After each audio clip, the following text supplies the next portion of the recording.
হঠাৎ আপনাকে একজন ডাক্তার রিপোর্ট দিয়ে বলল আপনি আর মাত্র 30 দিন বাঁচবেন, কারণ আপনি ক্যান্সারে আক্রান্ত। এখন ঠিক শেষ পর্যায়ে, এটা শুধু আপনিই জানেন, আপনার পরিবার কিংবা বন্ধুরা কেউই জানে না। এখন আপনি রিপোর্ট পাওয়ার পর আপনি বাসায় চলে গেলেন।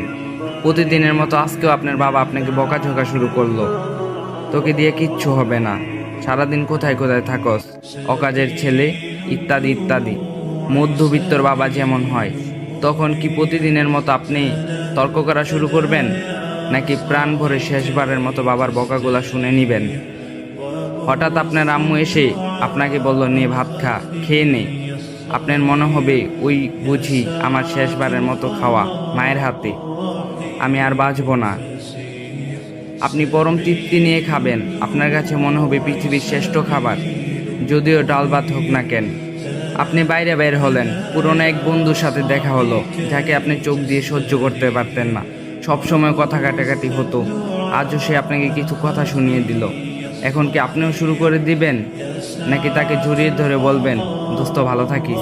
আপনি আপনার এলাকাটা একটু ঘুরে দেখছেন আর ভাবছেন, এই বুঝি শেষ দেখা? প্রাণ ভরে দেখছে আকাশ বাতাস গাছ ও 2-3টা কুকুর, ওদেরকে আপনি প্রাণ ভরে দেখছেন। হয়তো এটাই দেখা শেষ কুকুরগুলার সাথে। আপনি দোকান থেকে কিছু কিনে এনে খাওয়ালেন কুকুরগুলাকে। এলাকার যে মুরব্বি দেখলে আপনি তাদের সামনে যেতেন না, এখন তাদের দিকে এগিয়ে যাচ্ছেন আর বললেন, চাচা আমার শরীরটা ভালো নেই, আমার জন্য দোয়া করবেন, কখনো যদি ভুল কইরা থাকি ক্ষমা কইরা দিবেন। আপনার চক্ষু শীতল হয়ে যাচ্ছে। হঠাৎ আপনার মনে হলো নামাজ পড়া উচিত। আপনি দৌড়ে চলে গেলেন আপনার রবের দিকে।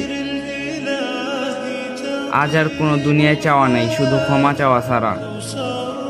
আপনি যা দেখছেন তাই ভালো লাগছে, সব কিছু অসাধারণ। বিকালের সুন্দর, রাতের ঘুম, সব কিছু সুন্দর লাগছে আপনার কাছে। সুন্দর মানুষগুলা, সুন্দর কুকুরগুলা, সুন্দর, সব কিছু সুন্দর। কিন্তু আমি থাকবো না। অথচ আমরা মৃত্যুর কথা ভাবতেই চাই না। আল্লাহ আমাদের সবাইকে স্বাভাবিকভাবে জীবনযাপন করার তৌফিক দান করুক, আমিন। আর যদি ভিডিওটা ভালো লাগে কপি লিঙ্ক করে দিয়েন। আর আমার বলতে একটু ভুল হয়েছে, আমারে মাফ করে দিয়েন।